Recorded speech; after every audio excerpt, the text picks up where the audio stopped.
Let us now study in detail the various gas laws. First one, Boyle's law. What is the statement? Boyle's law states that for a fixed mass of a gas at constant temperature, pressure is inversely proportional to volume. So we can write P is equal to proportionality constant K into 1 by V, or we get the product PV is equal to a constant K. Now consider a fixed amount of a gas at constant temperature undergoing expansion. Let the initial pressure be taken as P1 and the volume be taken as V1. Now when the gas undergoes expansion, the pressure changes to P2 and the volume changes to V2. We know that the product PV is a constant. So we can write P1 V1 is equal to P2 V2, which is equal to a constant. Or we can write P1 by P2 is equal to V2 by V1. So according to Boyle's law, for a fixed mass of a gas at constant temperature, as pressure increases, volume decreases. There is an inverse relationship between pressure and volume. Now consider Charles' law. Charles' law states that for a fixed mass of a gas at constant pressure, volume is directly proportional to temperature. So we can write V is directly proportional to temperature, or we get V is equal to proportionality constant K into temperature T. Or from that we can write V by T is equal to a constant which is equal to K. Now it is found that for every 1 degree rise in temperature, the volume increases by 1 by 273.15 of the original volume V0 at 0 degrees Celsius. So we can write Vt is equal to V0 plus T by 273.15 into V0. Or from that we get Vt is equal to V0 into 1 plus T by 273.15. Or we can write Vt is equal to V0 into 273.15 plus T by 273.15. But 273.15 plus T gives you temperature in the Kelvin scale. So it can be denoted as Tt, and 273.15 is taken as T0. So the equation now becomes Vt is equal to V0 into Tt by T0.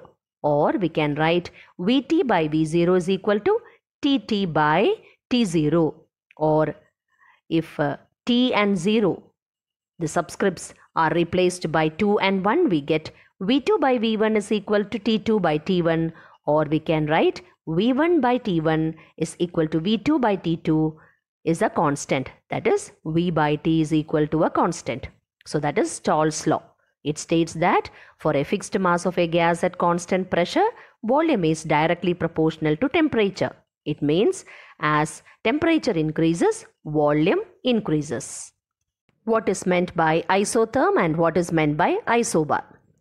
To understand about these terms, consider the graph given on the left hand side first. The graph shows the variation of pressure with volume. So it is a graphical representation of Boyle's law. From the graph it is clear that as volume increases, pressure decreases. Volume is taken along the x-axis and pressure is taken along the y-axis.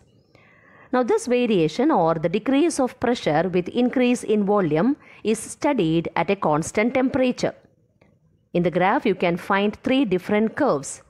3 different curves correspond to 3 different temperatures. The curves obtained at 3 different temperatures.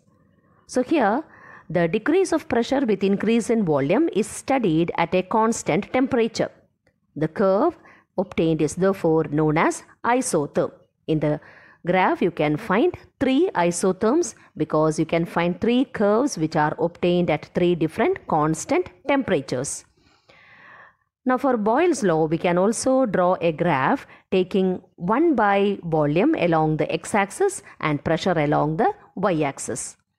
Now consider the next graph which is given on the right hand side. In the graph given on the right hand side, you can find that temperature is taken along the x-axis and volume is taken along the y-axis.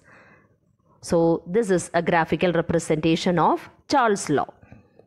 You know that according to Charles' law, volume is directly proportional to temperature at constant pressure and for a fixed mass of a gas. So here the variation of volume with temperature is studied at constant pressure. Since the pressure is kept constant, the graph obtained is known as isobar. Each line of the volume versus temperature graph is called as isobar because here the pressure is kept constant.